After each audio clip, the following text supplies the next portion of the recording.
JJP ने लोकसभा चुनाव को लेकर के अपनी तैयारी शुरू कर दी है। भिवानी पहुंचे जेजेपी के राष्ट्रीय अध्यक्ष डॉक्टर अजय सिंह चौटाला ने घोषणा कर दी है कि भिवानी लोकसभा से वे स्वयं या दिग्विजय चौटाला चुनाव लड़ेंगे।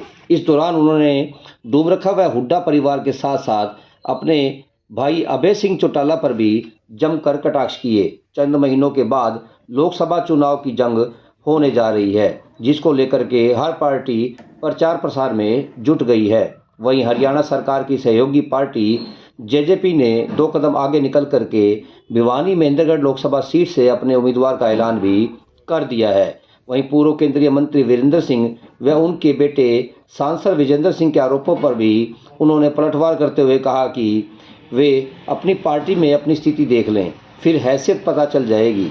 वहीं केजरीवाल की ईडी द्वारा गिरफ्तारी की आशंका पर भी उन्होंने कहा कि कोई जैसे कर्म करेगा उसे वैसा भुगतान तो करना ही पड़ेगा। साथ ही पूर्व सीएम भूपेंद्र सिंह हुड्डा के दावों पर भी हुड्डा ने अपने 10 साल के कार्यकाल में क्या किया है, इस प्रकार की बात अभय सिंह चौटाला ने की है। भिवानी से दीपक मुटरेजा की रिपोर्ट।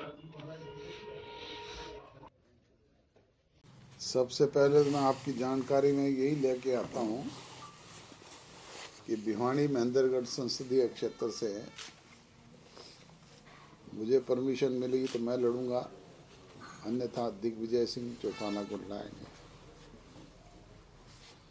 तो क्या उसकी तैयारी तो शाम से शुरू की गई है सर? बिल्कुल बिल्कुल, तो शाम से शुरू की है।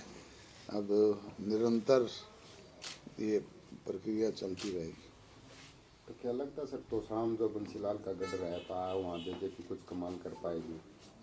तो शाम बंसीलाल का गढ़ रहा है सर। गढ़ किसी के नहीं रहे भैया, गढ़ तो ढह गए।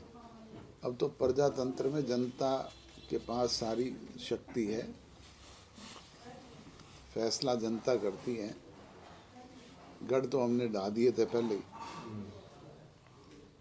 गढ़ जिनके थे उनके तो हमने धराशायी कर दिए पहले ही। सर एक कंफ्यूजन होती है कि जेजेपी और बीजेपी गठबंधन में लड़ेगी या नहीं, क्योंकि दावे दोनों 10-10 सीटों। जब हम एनडीए के पार्ट हैं तो इसमें अतिशयोक्ति होनी नहीं चाहिए, मिल करके लड़ेंगे। तो सर भिवानी से दावा किया गया, इसका मतलब कितनी सीटें मांगेगी जेजेपी? वो तो चुनाव के बाद हम अपने दावे प्रस्तुत करेंगे, मिल करके चुनाव लड़ेंगे। सर दूसरी पार्टियां भी तैयारी कर रही हैं, खासकर यात्राएं निकाली जा रही है। फिर वो कांग्रेस जो है वो दोबारा से बार जोड़ो न्याय यात्रा जिसका नाम दिया गया 14 जनवरी से शुरू होगी। तो क्या लगता है कि राहुल गांधी जन आक्रोश यात्राएं निकाले, परिवर्तन यात्राएं निकाले, उनसे कोई फर्क नहीं पड़ता।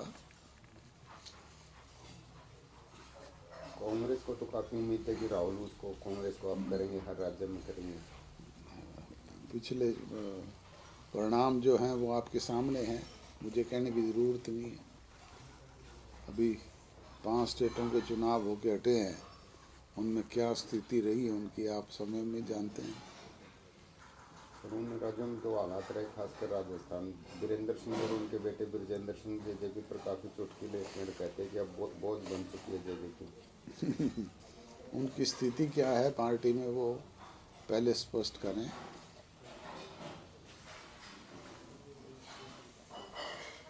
क्या लगता है कि इस प्रकार के अगर कटाक्ष होंगे तो फिर गठबंधन चुनाव में बन पाएगा? ये मैंने आपको कहा भी उनकी स्थिति क्या है पार्टी में, पहले वो अपने आप को स्पष्ट करें, तभी उनकी हैसियत का पता लगेगा ना। सर आम आदमी पार्टी है, ईडी का नोटिस केजरीवाल को बार बार जा रहा कि कभी भी गिरफ्तारी हो सकती। क्या लगता है कि दूसरी पार्टियों को ईडी के माध्यम से दबा जा रहा है, जिस प्रकार से रीजनल पार्टियां दूसरी पार्टी आरोप जिसने लगा? जो कर्म किए हैं वो भुगतेगा, जिसने जो कर्म किए हैं वो भुगतेगा, उसको जाना ही पड़ेगा। सर कांग्रेस में भूपेंद्र हुड्डा है, दुष्यंत पे बार बार कटाक्ष करते हैं, चाहे कहीं भी जाते हैं, तो लेकर क्या रहेगा सर पार्टी का, किस प्रकार के खिलाफ जो रणनीति रहेगी सर? कटाक्ष करना एक अलग बात है, उन चीज़ों को प्रूव करना बहुत मुश्किल काम है। जो कटाक्ष शुरू से अब तक लेके करते रहे हैं उनको एक को भी प्रूव करके दिखाओ ना। Sir, Indian National Lokdal party ने 31 दिसंबर को भी उचाना हल्के में महिला सम्मेलन किया है, तो किस प्रकार मान रहे हैं, क्योंकि अभी चौटाला ने बयान दिया था कि जो उचाड़ा से लड़ेगा वो सीएम का प्रत्याशी होगा, तो किस प्रकार देख रहे हैं सर उचाना की लड़ाई?